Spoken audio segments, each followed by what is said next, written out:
SIR પ્રક્રિયા દરમિયાન મતદારો પડતી અગવડતા દૂર કરવા તેમજ જટિલ પ્રક્રિયાને સરળ બનાવવાની માંગ સાથે સુરત કોંગ્રેસ દ્વારા કલેક્ટર અને મુખ્ય ચૂંટણી કમિશનરને આવેદન અપાયું હતું।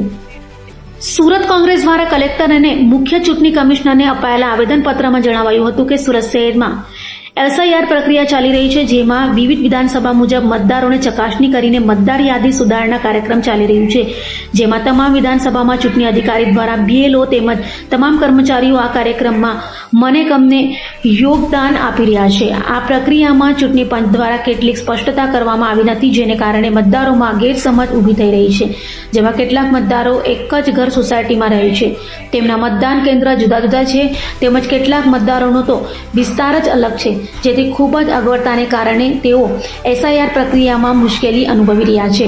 2002 પહેલા નોંધાયેલા કેટલાય મતદારોના ફોર્મ આવેલા નથી, તેમણે શું કરવું જોઈએ તેનો યોગ્ય ખુલાસો થયેલ નથી, જેને કારણે નાગરિકોમાં ભય સાથે મતાધિકાર છીનવાઈ જવાની બીક પ્રસરેલી જોવા મળે છે।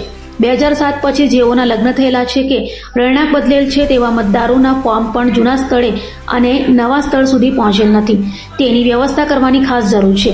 2002 અને ત્યારબાદથી થયેલ એસઆઈઆર પ્રક્રિયા દરમિયાન નામ અને અટક તેમજ સ્થળ બાબતમાં જોડણીની ભૂલે અનેક મતદારોને ગોઠા ખવડાવી દીધા છે, જેને કારણે ભારે અસમજતા ઊભી થઈ રહી છે।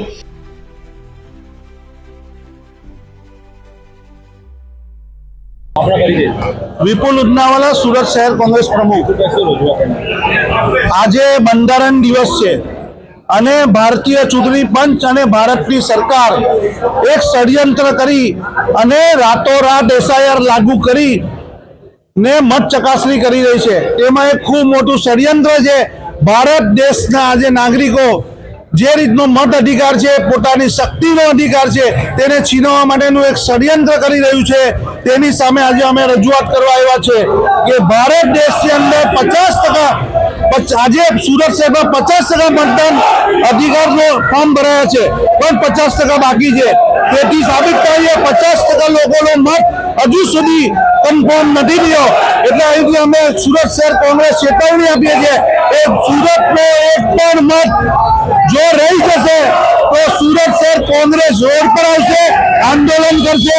અમારો બંધારણીય અધિકાર છે, બાબા સાહેબ આંબેડકરે આપેલો અધિકાર છે, એ છીનવવાની કોશિશ આ સરકાર કરશે તો એની સામે અમે આંદોલન કરશું। જય હિન્દ, જય ભારત।